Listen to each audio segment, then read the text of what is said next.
Hey folks, this is Rhykker, and this is the kind of endgame I'd like to see added to Diablo 4. Throughout Diablo 4's life, I've spoken a lot about adding an endgame metaprogression system. In this video, I'll explain exactly what I mean by that, and I'll show a mock-up example of what that can look like in Diablo 4. This is the kind of stuff that would keep me playing the game for longer. Not because I'd feel I have to finish the season, but because I feel the game still gives me goals and meaningful progression to chase. Now, if you hate Diablo 4, if you think Diablo 4 is a bad game, then this is not going to change your mind. It's not going to make you like it.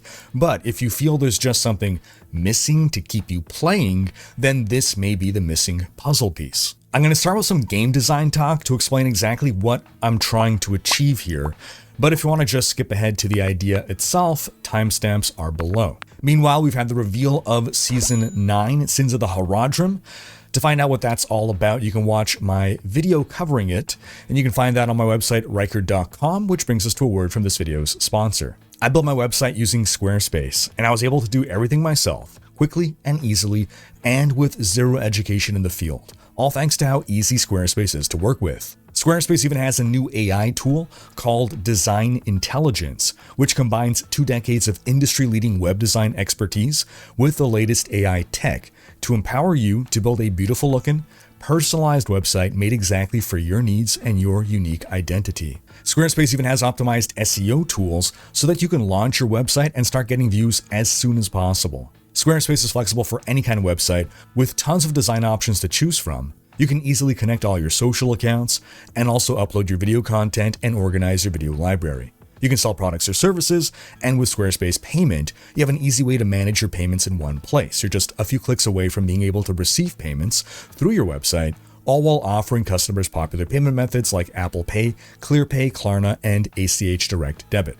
Basically, if you want to build a website, I recommend Squarespace. So head to squarespace.com/Rhykker or click the link in the description to start your free trial and use code Rhykker to get 10% off your first purchase of a website or domain. That's squarespace.com/RHYKKER and use code Rhykker. All right, diving into things here, I'll start by saying I am not a game designer, but I have played Dungeons & Dragons for 25 years as a dungeon master.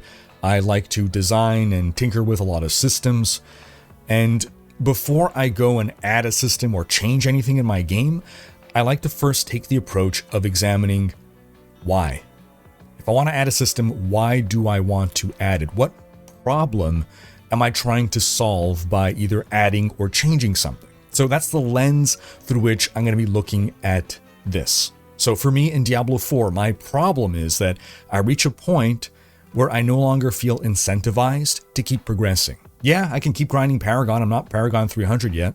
Yeah, I can keep trying to perfect my gear. I'm not, 4 GAs everywhere, perfect rolls, all the masterwork. But why?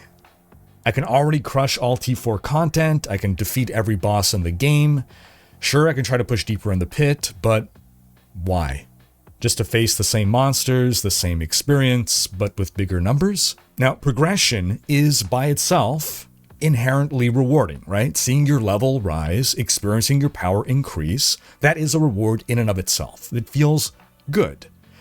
But eventually, the time required to gain a power increase becomes too long, and the amount of increased power becomes too little to retain your attention.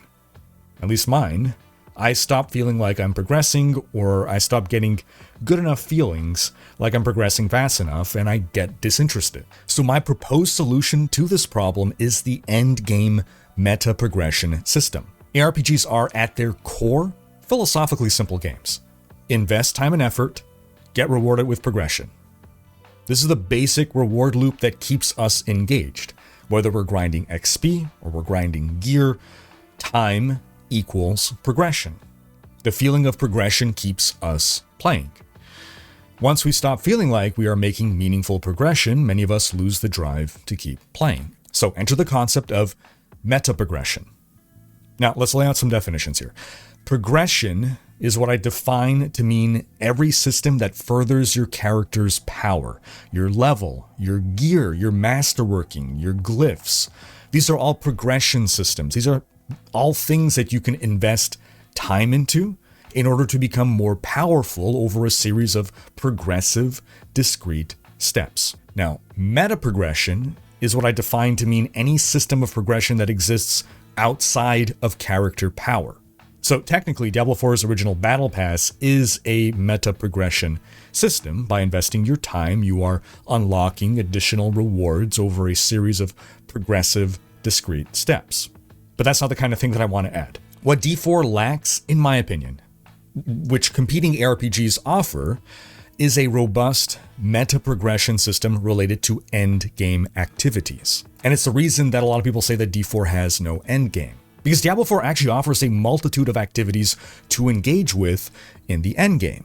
You got the pit, lair bosses, infernal hordes, nightmare dungeons, undercity, world bosses, legion events, whispers, helltide, dark citadel. That's 10 right there. And maybe you don't like most of these, but they are in the game. They are things to do.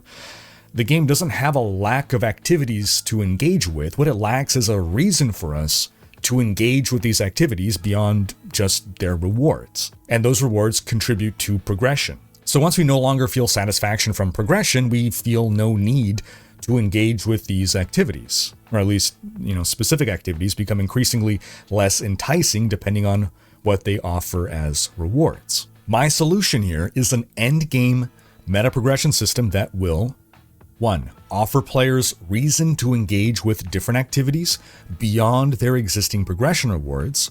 2. Present a feeling of meaningful meta progression so that once character progression ceases to feel satisfying, meta progression can keep players engaged. 3. Allow players to tailor their endgame experience to activities that they prefer to engage with. And 4. Allow for progressively larger aspirational pinnacle challenges to chase. So here's my proposed system, and it's going to look familiar to Last Epoch and Path of Exile players. I'm going to present two versions of this. The default I'll show is the easiest to implement version. This is if we want something like this in the game just ASAP. Beyond that, though, I'll talk about ways that we can make this even better, kind of an aspirational version, if we can allocate more resources and add new content. So here it is. You start off, you're in-game, and then you either go to the Tree of Whispers, click on it, or you click your, your handy keyboard shortcut, and boom, it brings up this menu here. So what are we seeing here? Well, there are two parts of this system. You got the branches up top, and you got the roots at the bottom. The branches will be the activities we can do to progress our tree, and the roots form a passive tree that we can allocate points into. We're going to look at each of these separately, but they are tied together. So let's look at the top first, and here, we'll enable our high visibility mode. Obviously, look, I'm just one guy. I don't have an art team here, so pretend this all looks sexy and awesome. So what you're seeing would be a tree that's already in progress, but the first time you bring up the tree, you would have 5 options to pick from. So 1, 2, 3, 4, 5. These are your 5 originator branches, whatever you want to call them. These are the core branches, and the game will randomly assign a activity to each of these 5 nodes. And these activities can be drawn from any instance activity in the game. In other words, no open world activities. So here, for instance, we got Infernal Hordes, we got Undercity, we got Pit, we got Nightmare Dungeon, and we got Lair Boss. So those were the starting 5 options that I drew, for instance. The game assigned to me randomly. And in an aspirational version of this, right, we can add more activities into the game, so there would be more potential options here. And even just over time, if more activities are added, these could be fit into the tree. Now, what these things constitute are a new kind of whisper. We'll call them ancient whispers. And this does not replace regular whispers in any way. Those still continue to exist as normal in addition to this system. Sometimes you can even probably complete 2 whispers at once, a regular and an ancient whisper at the same time.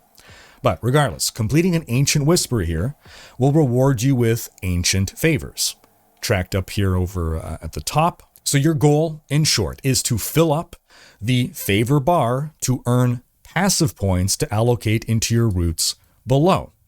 You're going to then level up your tree, and you're going to unlock increasingly difficult pinnacle boss fights. So a red whisper here would signify a whisper that you can complete right now. A white whisper, these 3 over here, those are already completed. and a gray background one. These are whispers that will unlock by completing a red whisper. So I haven't done this whisper, but the game shows me what whispers will be available already before doing it, so I get to decide, do I want to do this one and unlock those. If I were to do this whisper, then these two would become red, and what would actually happen is the branch is going to then grow. There'll be some sick animation, right? And, more branches will spread, like we've seen happen up here. These all started off with just the original, couple options. I completed this whisper, and the tree dynamically grows as we complete them. Now, some of these branches will dead end, right? This right here, this one dead ended because it's colliding with this other branch. But ultimately, you should never be able to brick your tree because it's all going to keep spreading out radially. So how do you complete one of these whispers? Well, you select any red whisper, and then you still need to have the required key to run whatever that activity is. So let's say I select this Nightmare Dungeon over here. An interface pops up, and I can slot in one of my Nightmare Dungeon keys, pop it in, and then I get zooped into the Nightmare Dungeon. Easy as that. If I click on this Infernal Hordes, then I put in my Infernal Hordes key. If I click on the pit here, where if I don't have a pit one available, but I click on the pit, I gotta select a pit level. I have to have the pit materials to open the pit. You get the idea. So you complete the whisper, and then you get rewarded some amount of favors.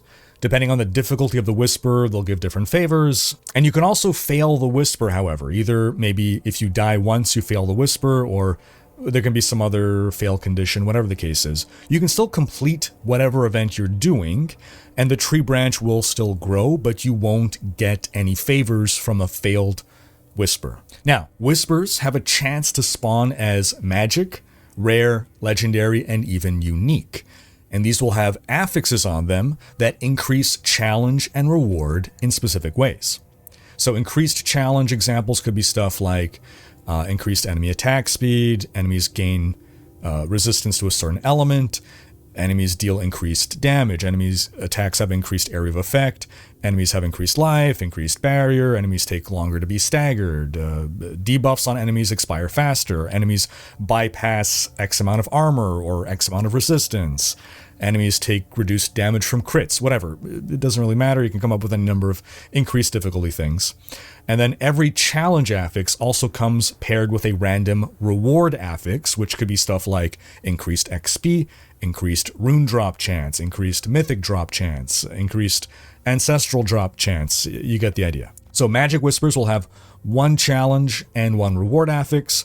Rares will have 2, legendaries will have 3. But here's the kicker. These affixes do not apply to just the whisper you're running. They modify the entire branch moving forward.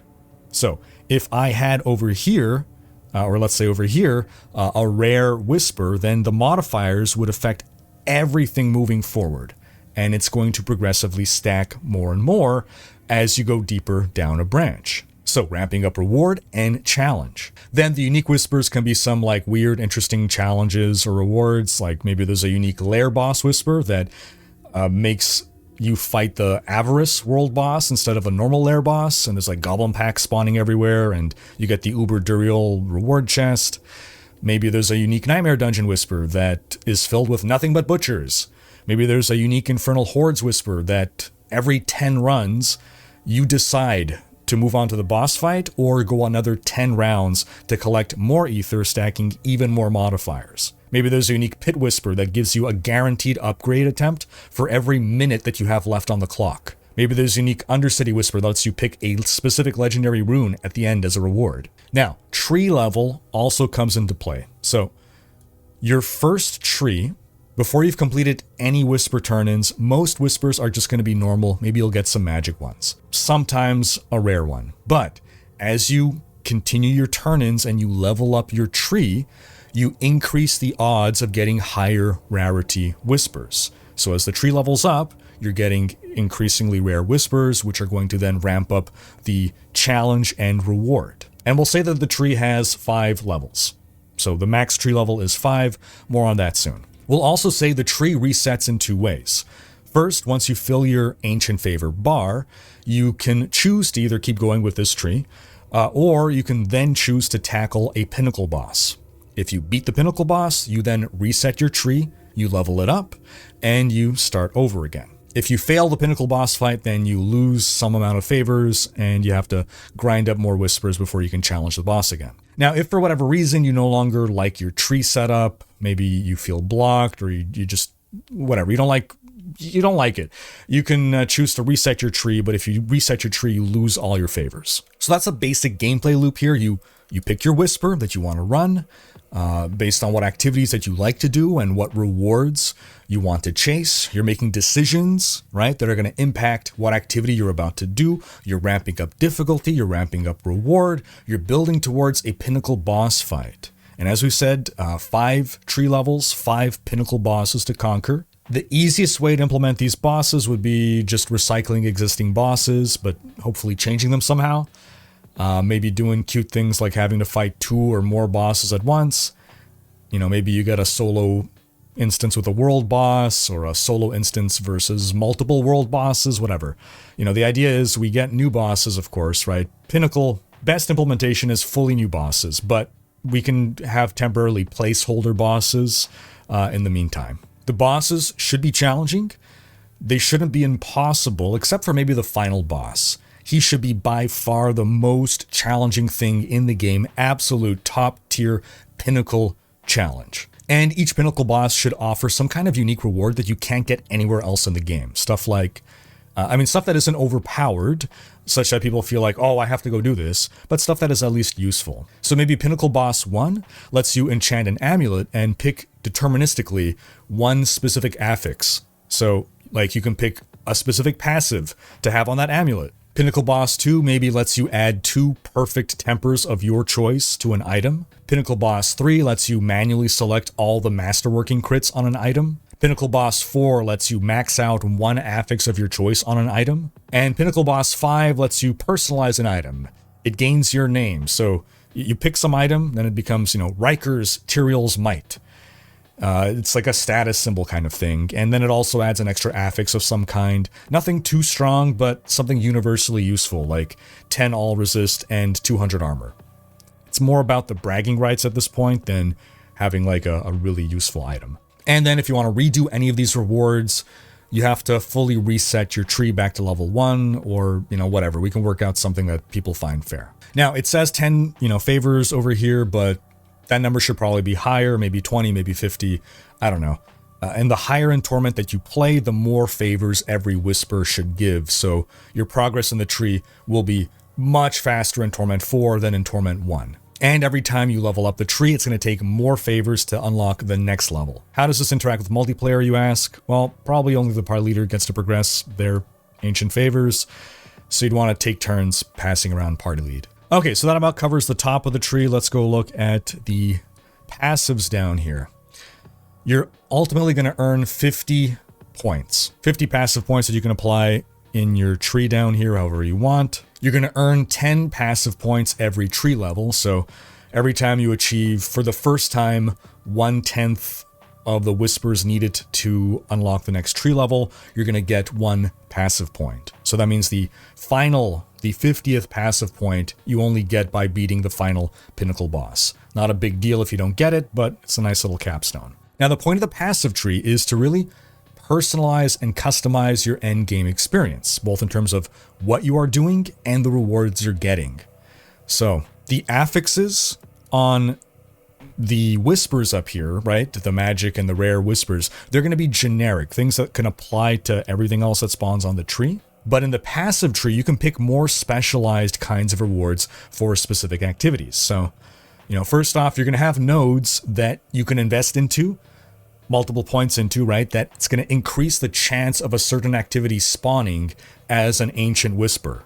So let's say you just blast a ton of points into chance to spawn pit and chance to spawn infernal hordes, then most of your ancient whispers up here that are going to spawn whenever you get a new tree set up, they ought to be mostly pit and infernal hordes. Then there can be points that you allocate to enhance the rewards of specific activities, like more glyph upgrade attempts in pits.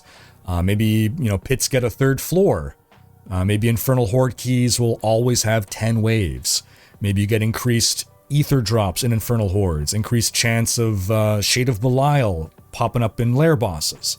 Maybe Shade of Belial can spawn in any instance, right? Depending on how you want to like group these together, you can have the ones that apply to more than one activity be things that kind of branch together and branch forward, things that are more disconnected off to the side. So you can have more generic, kinds of nodes that'll apply in multiple cases. So maybe increased chance of butcher spawning, increased chance of goblin spawning, increased chance of goblin pack spawning, increased mob density, increased elite chance.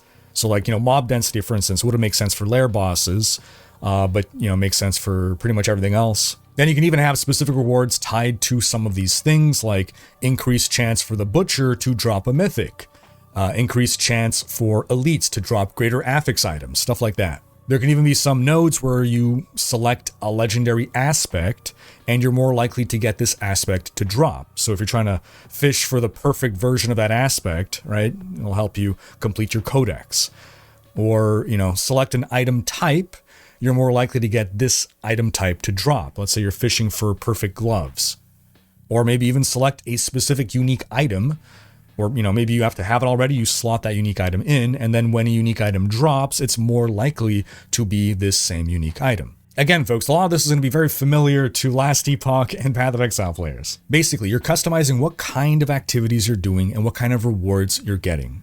So you can build towards, for instance, getting nightmare dungeons to spawn more often, getting nightmare dungeons to spawn with goblin packs, and having goblins be more likely to drop uniques, and more odds of a unique dropping to become Fists of Fate. That's going to like hyper tailor your experience to get, lots of Fists of Fate to drop. Now, lastly, we got some quality of life stuff, in the interface. So you can like reset your passive tree for some cost. Maybe you can even have separate, let us have wardrobe setups for different configurations. Maybe you want your pit passive tree setup and your nightmare dungeon passive tree setup, whatever the case. You got your keyword search up here, so you can find like all the goblin nodes if you want to, do a crazy goblin build. So that's basically the system, folks. We're progressing our tree.